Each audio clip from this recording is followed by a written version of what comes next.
না অন্ন বস্ত্র আবাসের কথা আছে, না শিক্ষা স্বাস্থ্যের কথা আছে, না উন্নয়নের কথা আছে। বলছে উন্নয়ন, সব থেকে বড় জিনিস হচ্ছে কিছুই নেই, খালি হিন্দু আর মুসলমান। এই আরএসএস এর যে মেন প্ল্যান হিন্দু মুসলমান, সেই করে রাজনীতিতে আসে। ক্ষমতা এসছে, প্রথম কাজ কি হবে? যে সরকার ক্ষমতায় এসছে, ধরুন আমি, আপনারা এখানে সবাই এলেন, আমি দেখেছি আপনারা, আমি হাত জোর করে আপনাকে নিয়ে, হ্যাঁ, বসুন একটু চাটা খান, তারপরে আমরা আলোচনা করি। এটা হলো আমার ঘরেই এলেন আপনারা, ঠিক আছে?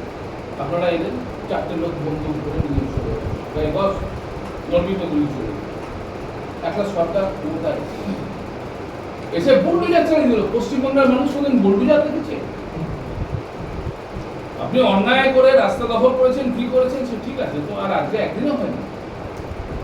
এটা গত 10 বছরে হয়নি, 15 বছরে হয়নি, 20 বছরে হয়নি, 50-60 বছর, 100 বছর ধরে পশ্চিমবাংলায়, মানে স্বাধীনতার পরে যখন পূর্ববঙ্গের থেকে লোক এসছে, তারা তো রাস্তাতেই বসেছে, একদম উদ্বাস্তু হোক হোক। আমি বুলডোজার চালিয়ে দিলাম। এটা উত্তরপ্রদেশ, বিহারে হয়নি, নতুন মুখ্যমন্ত্রী হয়েছে, সব বুলডোজার চালাতে আরম্ভ করে। গ্রামগঞ্জে বুলডোজার, তুমি আবার জেসিবি বুলডোজার বলছি, চালিয়ে দিচ্ছে। আপনারা পশ্চিমবাংলায় দেখেছেন বুদ্ধদেব, আমি সিদ্ধার্থ রায়ের তো ঠিকই আছে, আপনি ঠিকই বলেছেন, এটা আমি আনন্দ দিয়েছি। তারপরে এখন জ্যোতি বসু মুখ্যমন্ত্রী হলো, কংগ্রেসের নেতাদেরকে হাফ প্যান্ট পরিয়ে কোমরে দড়ি দিয়ে নিয়ে গেছে। আমি বিনীতভাবে আপনাদের জিজ্ঞেস করছি, আজকে প্রায় 49 ব্যক্তি এখানে কার পকেটে কটা ডিম আছে? আপনি ডিম এনেছেন দাদা? হ্যাঁ ম্যাডাম, ডিম এনেছেন? আপনার ব্যাগের ব্যাগ খুলে দেখবেন, তাহলে ডিম নিয়ে কে ঘুরে? আমি বাজার থেকে ডিম কিনলে খুব সাবধানে নিয়ে তারপরে আসি যে একটা ডিম না ফাটে। একবার কোথায় আসতে গিয়ে আমার হাত থেকে ডিম নড়ে গেল, সব পড়বে উঠে। তার লোকে ডিম নিয়ে যাচ্ছে, ডিম মারছে, আর এই টিভিতে দেখাচ্ছে যে ওদের ডিম দিয়ে স্বাগত জানানো হচ্ছে। What is this? তুমি তাই চুরি করেছে, চুরি করবো, ঠিক আছে, জেল, জরিমানা, 7 বছর, 70 বছর, সম্পত্তি সব করো। একটা হাফ প্যান্ট পরে কোমরে দড়ি ধরে হাওড়ায় একটা গুন্ডা ছিল, আমি তো ভালো ছিলাম, তোমরা সবাই জানো, তো 34 নম্বর বাড়ি তো আমার ছাত্র ছিল। আমি নির্বাচনের সময় ও বন্দুক নিয়ে ঘুরেছে, আমি ওর বাড়িতে গেছি, বলে তুমি हमको भी मारेगा क्या? नहीं सर, क्या बात करते हो? ঠিক আছে, পার্সোনাল লেভেলে যদি প্রশ্ন দাঁড়াচ্ছে, তাকে হাফ প্যান্ট পরে কেন ঘুরানো হচ্ছে ভাই? হ্যাঁ, ডিম ছড়া, টমেটো ছড়া, আর এটা কোন পলিটিক্যাল স্লোগান? যাকে দেখছি আমি চোর চোর বলে আমি চেঁচামেচি করছি, আমরা এটা পছন্দ করছি, এগুলো বিরোধিতা করছি, কিন্তু বিরোধিতার এখন জায়গা নেই। একটা সরকার সবে ক্ষমতা এসে, কালকে আমাকে প্রেস থেকে একটা ইন্টারভিউ নিয়েছে, আমাকে বলছে যে আপনি 1 মাস হলো আপনার মতামত। 1 মাস কোথায় হলো? সরকার তো 3 দিন হলো, এই তো মন্ত্রিসভা শপথ গ্রহণের পরে 4র্থ দিন হলো, তো 3 দিনের সরকারের সম্পর্কে কি বলবো? আপনারা কেনই ভাবে প্রশ্ন করছেন? জায়গাটায় দাঁড়িয়েছি। শুনুন, আমি আমাদের সভাপতি মহোদয়ের সাথে ব্যক্তিগত স্তরে আমি তুষার করি, আর সর্বভারতীয় রাজনৈতিক অভিজ্ঞতায় আমরা বুঝতে পেরেছি বহুদিন আগে যে এমন একটা জায়গা পৌঁছে যাচ্ছি যেখানে যুক্তি থাকবে না, বিজ্ঞান থাকবে না, মানুষ থাকবে না, খালি হিংসা বিদ্বেষের ভিত্তি করে কিছু লোক করে কমবে পাবে। এটা কিন্তু আসল কথা না, এটা আসল কথা না। আসল কথা হচ্ছে এই করে কিছু লোকের এজেন্ট হয়ে কিছু লোক দেশ চালাবে, আর নির্দিষ্ট একটা কমিউনিটি, আমি মুখে আমি বলছি, কিছু মনে করবে না, আমি রাজনীতিটা সরাসরি, এটা আটকাতে পারলেন না।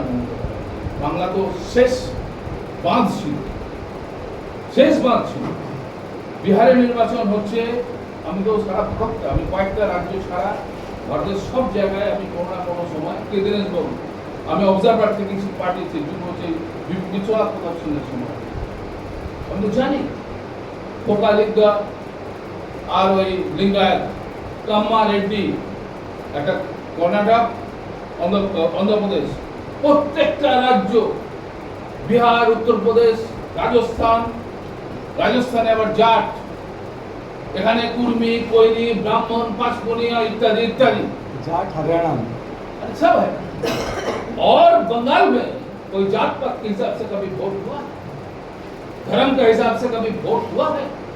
तो मुसलमान को, तो हिंदू को तो ममता बनर्जी बहुत बड़ा खतरा पैदा करती है। तब 2016 में उसको बोला कि मुसलमान तो हमारा गाय दुख देती है, वो हमारा भयंकर स्थिति है। मैं ममता बनर्जी को कम्युनार कतई नहीं मानता। আমি মনে করি মমতা ব্যানার্জি কমিউনাল, আমি তো 10 বছর 11 বছর ঘনিষ্ঠভাবে এখানে যারা আছে তো মমতা ব্যানার্জি ওইভাবে জানেই না। কিছুটা তারপরে ওনারা গেছেন, পিডিএস গেছে। তো মমতা ব্যানার্জি কমিউনাল ছিলেন, ওনার পলিটিক্যাল স্ট্র্যাটেজি ভয়ঙ্কর ভুল, ধ্বংসাত্মক, আজকে আমার বলার অপেক্ষা রাখি। কিন্তু আমরা করি, আমি একটা পার্টিতে আছি। কিভাবে আছি, কেন আছি, যদি আপনারা আমার কাছে সরাসরি ব্যাখ্যা চান, সেই ব্যাখ্যাও আমি দেবো। কিন্তু এই মিটিংয়ের পরিচালনা পরে দিতে পারে, অন্য সময় ট্রাফিক এখানে থেকে সব কথা কিন্তু আমরা এই এখন প্রশ্নটা যেখানে দাঁড়াচ্ছে যে আমরা কারা এখানে বসে আছি, আমরা কি করতে চাচ্ছি। এই মুহূর্তে রাস্তায় বাড়িয়ে জিন্দাবাদ মুর্দাবাদের কোনো জায়গা নেই। সব থেকে বড় কথা একটু বাঁচতে হবে। এরা যে পরিস্থিতি তৈরি করে নিয়েছে, যে কোনো দিন যে কোনোভাবে যে জায়গায় হোক, এই আমার ঠিক নেই। আগে কি ছিল? ইডি, সিবিআই, ইনকাম ট্যাক্স, কেন্দ্রীয় সরকারের, এখন হচ্ছে লোকাল পুলিশ, সিআইডি, আর হচ্ছে এনফোর্সমেন্ট সরকারের, রাজ্য সরকারের এনফোর্সমেন্ট। সুপ্রিম কোর্ট গোলাম হয়ে গেছে, ইলেকশন কমিশন গোলাম হয়ে গেছে। এই নির্বাচনে মমতা বন্দ্যোপাধ্যায় পারত না।